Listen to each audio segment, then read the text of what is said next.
करना है। तो आज हम आप लोगों के लिए एक नोटिफिकेशन पे चर्चा करने वाले हैं। बहुत दिनों से आप लोगों की कमेंट आ रही थी कि सर वीडियो के बारे में आप क्यों नहीं बता रहे हैं ग्राम पंचायत अधिकारी की जो न्यू वैकेंसी आई है। तो देखिए आज से फॉर्म भरना स्टार्ट हुआ है। हम वेट कर रहे थे कि सिलेबस भी आ जाए तो बाद में सिलेबस के बारे में भी चर्चा कर ले, लेकिन अब इसकी सिलेबस डिटेल में चर्चा नहीं कर पा रहे हैं। उसमें नोटिफिकेशन नहीं आई हुई है सिलेबस के बारे में, लेकिन फिर भी जितना कुछ है डिटेल सारी चीजें आपको बता दे रहे हैं। क्लासेस के बारे में बता देंगे और कैसे आपको पढ़ना है सिलेक्शन के लिए, ये भी हम बातें करने वाले हैं। तो आज के इस सेशन में हम बात करने वाले हैं ग्राम पंचायत अधिकारी जो वीडियो की नई वैकेंसी आई है 2023 की, इसके बारे में बात करने वाले हैं। टोटल जो पोस्ट रहने वाला है वो पोस्ट आपका रहने वाला है 1468। कितना पोस्ट है? 1468 यानी कि 1468 पोस्ट है। इसकी एज लिमिट क्या है? SSC जरूरी है, तो हाँ SSC जरूरी है, इसके बारे में भी बात करेंगे। सिलेबस क्या है? पेट का स्कोर कितना आपका होना चाहिए? योग्यता क्या है? आपकी क्वालिफिकेशन क्या होनी चाहिए? इन सभी चीजों के बारे में हम डिटेल में बात करने वाले हैं। ठीक है, तो सबसे पहले हम क्या करते हैं, नोटिफिकेशन पे चर्चा कर लेते हैं। जो आपकी ऑफिशियल नोटिफिकेशन आई है इस पे चर्चा कर लेते हैं। सारे बच्चे ध्यान देंगे, आप लोग जो इंपॉर्टेंट डेट है, डेट को आप लोग एकदम ध्यान से रखिएगा। जो फॉर्म भरने की डेट है ध्यान दीजिएगा। ऑनलाइन आवेदन होगा इसका, किसका? ग्राम पंचायत अधिकारी मुख्य परीक्षा। यहां पे लिखा हुआ है ग्राम पंचायत अधिकारी मुख्य परीक्षा। मुख्य परीक्षा मतलब आप सोच रहे होंगे प्रारंभिक परीक्षा कब हुई, तो प्रारंभिक परीक्षा पेट को आधार माना गया है। पेट के आपके जो स्कोर है उसी के आधार पर आपको मुख्य परीक्षा के लिए आपको क्वालिफाई किया जाएगा कि आप मुख्य परीक्षा देंगे कि नहीं देंगे। तो उसके बारे में भी हम चर्चा करेंगे कि पेट में कितना आपका स्कोर रहना चाहिए कि आप मुख्य परीक्षा दे सकते हैं। ठीक है, तो ये लास्ट में भी हम बात करने वाले हैं। पहले आप लोग इंपॉर्टेंट जो डेट है उसे देखिए। आवेदन करने का जो डेट है और जो शुल्क जमा करने प्रारंभ होने की जो तिथि है 23/5/2023, मतलब आज से क्या है फॉर्म भरना स्टार्ट हो गया है। तो सारे बच्चे फॉर्म भरेंगे जिनका पेट में स्कोर अच्छा है, बेहतर है। अभी स्कोर के बारे में भी हम चर्चा कर लेंगे। उसके बाद से जो जितने भी बच्चे का स्कोर ठीक है तो सारे बच्चे फॉर्म भरेंगे। इसकी हम लोग तैयारी भी कराएंगे बहुत ही अच्छे तरीके से। ठीक है, उसके बाद से ऑनलाइन आवेदन शुल्क जमा आवेदन सबमिट करने की अंतिम जो तिथि है वो है 12/6/2023। तो देखा जाए तो समय बहुत ही कम बचा है। अगर इधर देखा जाए 7, 12, 7, 19, 18-19 दिन का समय है। तो आप लोग इसे जल्द से जल्द फॉर्म भर दीजिएगा। लास्ट डेट का वेट आपको नहीं करना है, क्योंकि लास्ट डेट पे क्या होता है, सर्वर का भी इशू होता है, बहुत से बच्चों का फॉर्म भी छूट जाता है। तो डेट आपको याद रखना है, फॉर्म भरना से स्टार्ट है, 2-4 दिन के अंदर आप फॉर्म जरूर भर दीजिए। लास्ट डेट 12/6 है। उसके बाद से शुल्क समायोजन करके उसके बाद से लिखा है संशोधन तिथि, कुछ गलतियां उल्टियां होती है फॉर्म में, तो 19/6/2023 का डेट दिया गया है। तो गलतियां नहीं करना है, ध्यान से आपको भरना है। ठीक है, चलिए तो ये रही जानकारी इसके बारे में। और टोटल पोस्ट यहां पे दिया हुआ है, कुल रिक्त पद जो है 1468 है, यानी 1468 ये पोस्ट है। अब हम बात कर लेते हैं आगे। देखिएगा यहां पे थोड़ा सा ध्यान आप सभी को देना है। इंपॉर्टेंट चीज जो है, जो इंपॉर्टेंट चीज है नोटिफिकेशन की वो यहां पे दे दी है। टेलीग्राम पे भी आपको नोटिफिकेशन प्रोवाइड करा देंगे, वहां से एक बार अपने आप से भी पढ़ लीजिएगा। अगर कुछ रह जाता है तो या कमेंट कर देंगे तो हम दोबारा बता देंगे। ठीक है, तो देखिए ग्राम पंचायत अधिकारी मुख्य परीक्षा लिखा है तो अभ्यर्थियों की शॉर्ट लिस्टिंग उनके प्रारंभिक अर्हता परीक्षा 2022 जो आपकी पेट 2022 है के स्कोर के आधार पर की जाएगी। अतः इस परीक्षा में प्रतिभाग हेतु केवल वही अभ्यर्थी ऑनलाइन आवेदन कर सकते हैं जो प्रारंभिक अर्हता परीक्षा यानी जो आपकी पेट 2022 हुआ है में सम्मिलित हुए हैं एवं उनके आयोग द्वारा स्कोर कार्ड, ठीक है, स्कोर कार्ड जारी किया गया है। प्रारंभिक अर्हता परीक्षा 2022 में वास्तविक, ठीक है, स्कोर अथवा नॉर्मलाइज स्कोर में 0 या उससे कम या नकारात्मक अंक प्राप्त करने वाले अभ्यर्थी को मुख्य परीक्षा हेतु शॉर्ट लिस्टिंग नहीं किया जाएगा। इसका कहने का मतलब है अगर आपका पेट में जो स्कोर है वो 0 है या 0 से कम है या निगेटिव है तो आपको इसमें शॉर्ट लिस्टिंग नहीं किया जाएगा। तो यहां पे ना सोचिएगा कि पेट में आपका 4-5 नंबर है, 8 नंबर है तो आप इसके लिए शॉर्ट लिस्टिंग होंगे। नहीं, पेट में भी अच्छा स्कोर चाहिए, क्योंकि इसमें बोला गया है जो आपकी ये वैकेंसी है ना, वैकेंसी जो 1468 के करीब है, इसमें क्या करना है, इसके 15 गुना ही स्टूडेंट को बुलाएगा। ठीक है, तो अभी हम लोग बात करेंगे कि 15 गुना में कौन कौन से बच्चे आ सकते हैं, कितने स्कोर वाले आ सकते हैं। जिनके नंबर ठीक ठाक है वही आएंगे या जिनके थोड़े बहुत कम है वो भी आ सकते हैं। तो अभी हम इस पर बात करेंगे। ठीक है, चलिए तो इंपॉर्टेंट चीज है वो है पेट। ठीक है, पेट का अगर आपने 2022 एग्जाम दिया है तो आप इस फॉर्म को भरेंगे अगर अच्छा नंबर है तो। चलिए बात कर लेते हैं टोटल पोस्ट की, किस किस कैटेगरी में कितने पोस्ट रिक्त हैं। तो देखेंगे यहां पे अनारक्षित जनरल की जो पोस्ट है वो 849 है। उसके बाद से एससी की जो पोस्ट है 356 है। एसटी की जो पोस्ट है और 7 ही है। और अन्य पिछड़ा वर्ग यानी कि ओबीसी की पोस्ट है 139। उसके बाद ईडब्ल्यूएस की 117 है। और टोटल अगर हम बात करें तो 1468 है। कितना है? 1468 ये है। ठीक है, चलिए अब यहां पे आप लोगों के सामने टोटल पोस्ट दिख गया किस कैटेगरी में कितना है। ठीक है, हाँ, अब यहां पे कुछ लोग ओबीसी में जो बच्चे हैं वो भी परेशान है कि 27% नहीं है सर, ऐसे है। तो कोई बात नहीं, ये यूपी गवर्नमेंट के द्वारा जारी किया गया है, इस पे बात चल रही है। अगर ऐसा होगा तो हो सकेगा तो इसमें पोस्ट में फेरफार भी किया जाए। ठीक है, चलिए अर्हताएं थोड़ा सा देख लीजिए जो आपका होनी चाहिए। देखिए अनिवार्य अर्हता शैक्षिक जो आपकी पढ़ाई लिखाई है क्या होनी चाहिए। उत्तर प्रदेश ग्राम पंचायत अधिकारी सेवा द्वितीय संशोधन नियमावली 2016 के अनुसार ग्राम पंचायत अधिकारी पद की सीधी भर्ती के लिए अभ्यर्थी अभ्यर्थी को निम्नलिखित अर्हताएं अवश्य धारित करनी चाहिए। क्या होनी चाहिए? पहला, 2 इसमें क्वालिफिकेशन आपके पास होनी चाहिए। पहले जो सबसे पहले है तो पेट तो आपको पास ही होना चाहिए, ठीक है, पेट आप पास है, उसके बाद से ठीक है, उसके बाद से आपकी जो है माध्यमिक शिक्षा परिषद उत्तर प्रदेश की इंटरमीडिएट परीक्षा या सरकार द्वारा उसके समकक्ष मान्यता प्राप्त कोई परीक्षा, यानी आप अगर 12th पास है तो आप एलिजिबल है फॉर्म भरने के लिए। उसके बाद से दूसरा है, देखिएगा ये भी इंपॉर्टेंट है, इसे भी ध्यान देंगे, NIELIT, ठीक है, यानी कि नीलिट जिसे हम लोग बोलते थे या से पहले डोएक संस्था बोला जाता था। डोएक संस्था द्वारा आप लोगों ने CCC किया होगा, लिखा है यहां पे, संस्था द्वारा प्रदत्त कंप्यूटर में CCC यानी कि CCC आपके पास सर्टिफिकेट होना चाहिए,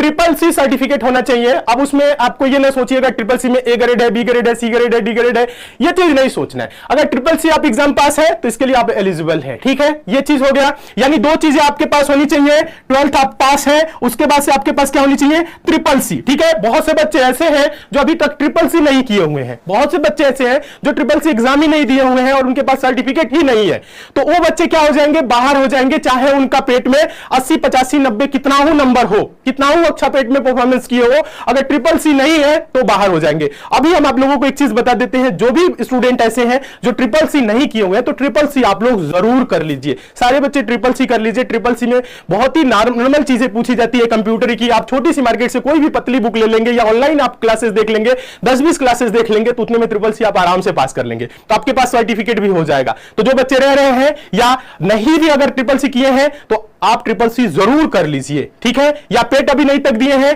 कोई बात नहीं, CCC का सर्टिफिकेट लीजिए, फिर से जब अगला पेट आएगा तो उसे आप जरूर दीजिएगा, ठीक है।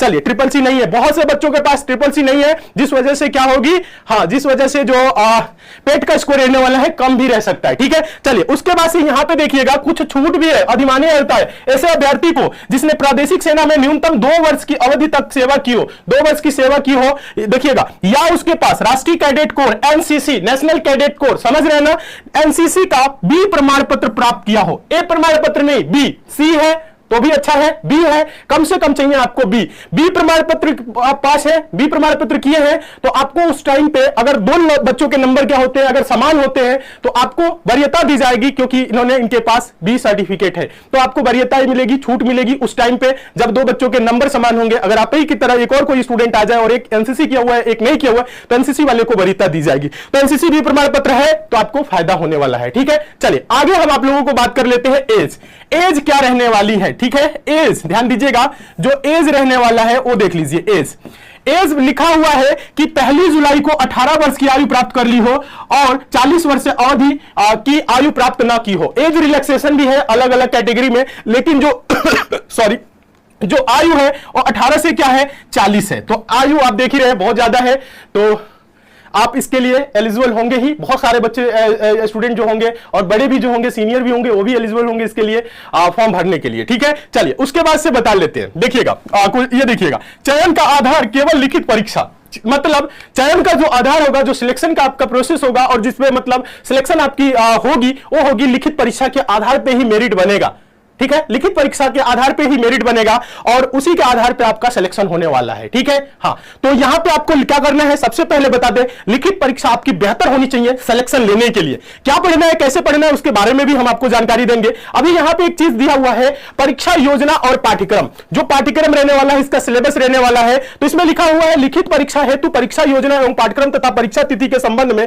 यथा समय पृथक से सूचित किया जाएगा। अभी मतलब इसमें पाठ्यक्रम के बारे में नहीं बताया गया है, तो हम लोग क्या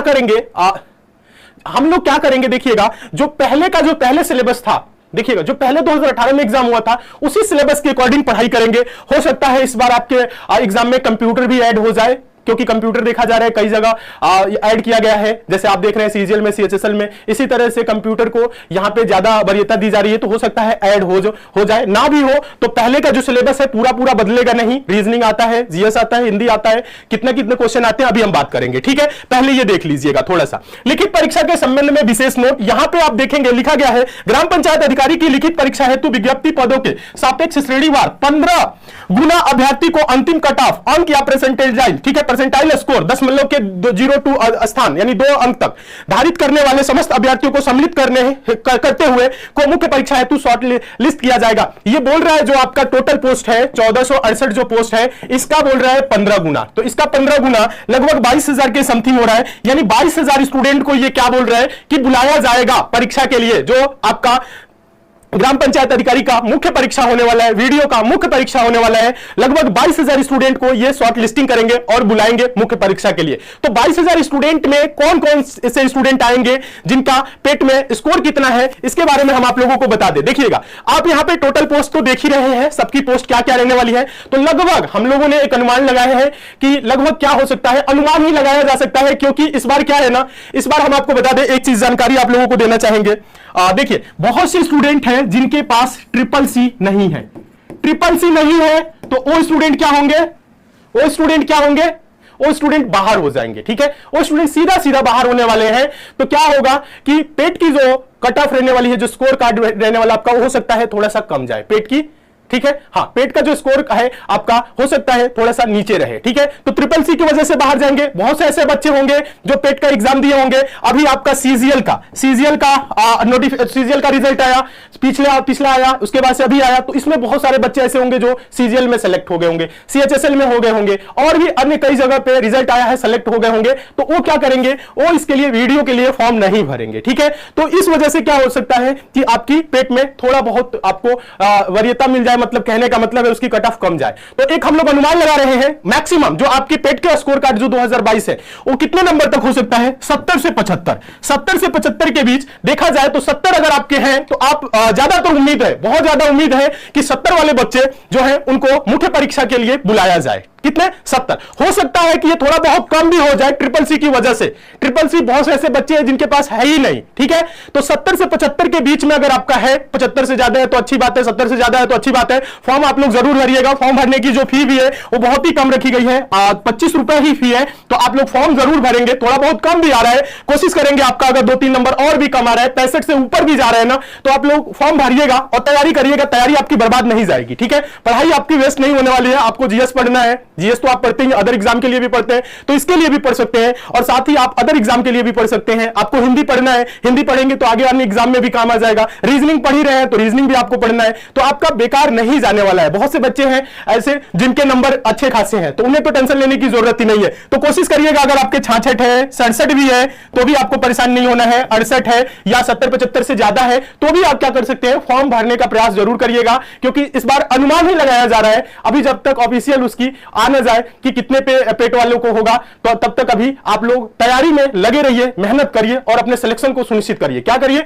सारे बच्चे पढ़ाई करिए, पढ़ाई बर्बाद नहीं जाएगी। हाँ ठीक है, चलिए थोड़ा सा हम आप लोगों को और जानकारी बता देते हैं। तो आप लोग 70 से 75 के अगर करीब है तो टेंशन नहीं लेना है, आप लोग शॉर्टलिस्ट किए जाएंगे मुख्य परीक्षा हेतु। चलिए और हम आप लोगों को बता दें सबसे ज्यादा जरूरी चीज आप लोगों के मन में आ रहा है, क्या पढ़े और कैसे पढ़े, क्या पढ़े और कैसे पढ़े। देखिए इसके पुराने सिलेबस के अकॉर्डिंग ही अभी आप लोगों को क्या है तैयारी करनी है, क्योंकि अभी नया सिलेबस कुछ बताया नहीं गया है। नहीं बताया गया है तो कोई बात नहीं, पुराना जो सिलेबस है उसी के अकॉर्डिंग हम लोग तैयारी करेंगे। जो पुराना सिलेबस है उसमें आपका क्या होता था, पहले रीजनिंग के 50 क्वेश्चन 100 नंबर के, मतलब एक क्वेश्चन 2 नंबर का होने वाला है। ठीक है, जीएस के 50 क्वेश्चन, एक क्वेश्चन 2 नंबर के यानी 100 नंबर के। फिर उसके बाद से हिंदी के 50 क्वेश्चन, एक क्वेश्चन 2 नंबर के यानी 100 नंबर के। टोटल देखा जाए नंबर ऑफ जो क्वेश्चन होंगे 150 और टोटल जो नंबर होने वाले हो 300, यानी 150 के क्वेश्चन 300 नंबर। और इसमें एक निगेटिव मार्किंग इसमें थोड़ा अच्छा लेवल का होता है, सब में जैसे एसएससी वगैरह में आप देखे थे 1/4 1/3 इस तरह से होता है, लेकिन इसमें 1/2 है, आधा का निगेटिव मार्किंग है। तो निगेटिव मार्किंग इसमें बहुत ही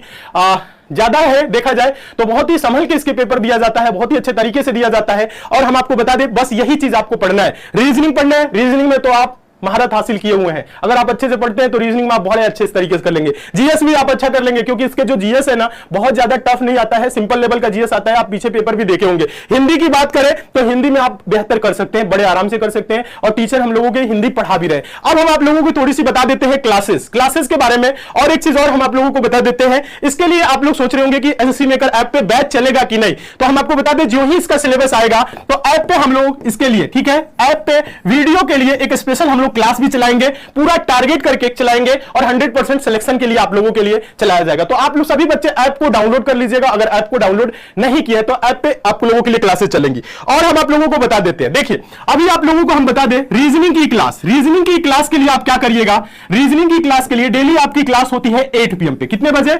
8 बजे क्लास होती है। एक दिन मैथ चलता है और एक दिन रीजनिंग। तो मैथ तो इसमें आपको पढ़ना नहीं है, पर रीजनिंग पढ़ना है। जिस दिन रीजनिंग रहेगा उस दिन आप रीजनिंग जरूर पढ़िएगा। उसके बाद से हम आपको बता दें जीएस की इसकी क्लास हम शेड्यूल करा रहे हैं 2 PM से। कितने बजे? यूट्यूब पे बात कर रहे हैं, ये फ्री क्लासेस आप लोगों के लिए प्रोवाइड कर रहे हैं, ये यूट्यूब पे बात कर रहे हैं, ठीक है। देखिए रीजनिंग की क्लास आपकी 8 PM पे अल्टरनेट डे पे होंगी। जीएस की आपकी क्लास हम शेड्यूल करा रहे हैं 2 PM पे। जोगेन सर आप लोगों को पढ़ाएंगे, बहुत ही बेहतरीन तरीके से आपको जीएस पढ़ाएंगे। आपके पूरे के पूरे नंबर बनने वाले हैं, टेंशन लेने की बिल्कुल भी जरूरत नहीं, मन लगा के पढ़ने की जरूरत है। उसके बाद से बात कर लेते हैं हम हिंदी की। तो हिंदी के लिए हम आप लोगों के लिए क्लासेस करा रहे हैं, स्टार्ट करा चुके हैं। 5 PM पे डेली क्लास चल रही है। तो ये आप लोगों के लिए फ्री क्लासेस हम आप लोगों के लिए प्रोवाइड कर रहे हैं, ताकि सारे बच्चे अभी से क्या करें, तैयारी में लग जाए। जब इसका एक और नोटिफिकेशन आता है जिसमें सिलेबस का जिक्र किया जाएगा, उसके बाद से हम लोग एप्लीकेशन पे भी क्लासेस चलाएंगे। तो ये आपकी टाइम टेबल रहने वाला है। आपकी 8 बजे शाम को क्या होने वाली है, रीजनिंग की क्लास होने वाली है। जीएस की क्लास 2 PM पे होगी और 5 PM पे आपकी हिंदी की क्लास होगी। तो इन क्लासेस को आप ज्वाइन करके तैयारी अपना बेहतर करिए।